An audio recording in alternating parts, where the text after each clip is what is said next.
How important is organizational culture in business? Well, I guess, if you're listening to social media stuff or reading stuff, you'll know it's really important, right?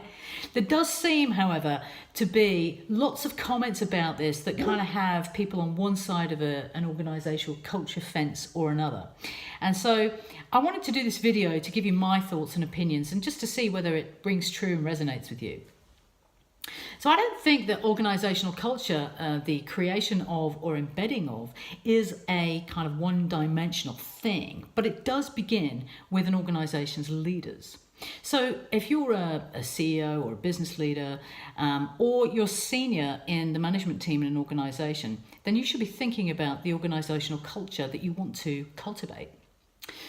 And I don't just mean thinking about buzzwords and, we want a dynamic business, we want a market leading product or whatever it might be, but instead to think, how are these kind of buzzwords, if you like, going to come to life through the organization? So through the people within it, through everything that we do and say.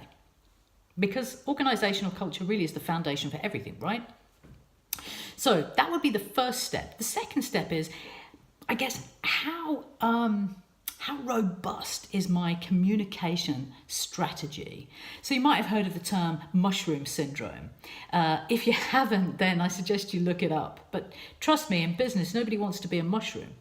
So you need to be thinking that you cannot just assume that your people will understand what you want to bring to life in the organizational culture. That is your job as a leader, to make sure that they are clear and perhaps have paraphrased back to you those expectations.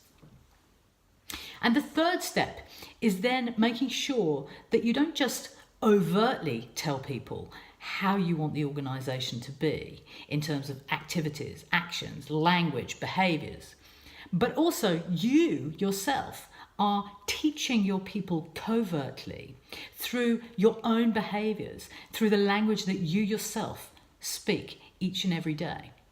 Because just like as parents, when we teach our children, we can do that through direct lessons that we give them or that we show them. They also will learn behaviors through what they see us do. They will learn language through what they hear us say. So very much a covert process as well as an overt one. And the same applies in business with organizational culture. So if you want your people to behave a certain way, if you want them to use language in a certain way, then make sure that you are paving the way for them to do so in your everyday actions, behaviors, and language. So that's my two penneth on organizational culture, whose responsibility it is, and how to really get a defined, robust structure in place in your organization.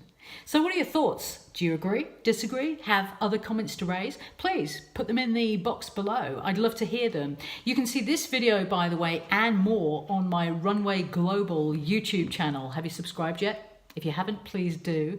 I'd love to have your company. And make sure that you're sharing this with other people that might find it useful. So that's it from me today. Thanks so much for watching all this way through, and have a great day, whatever you do. Take care.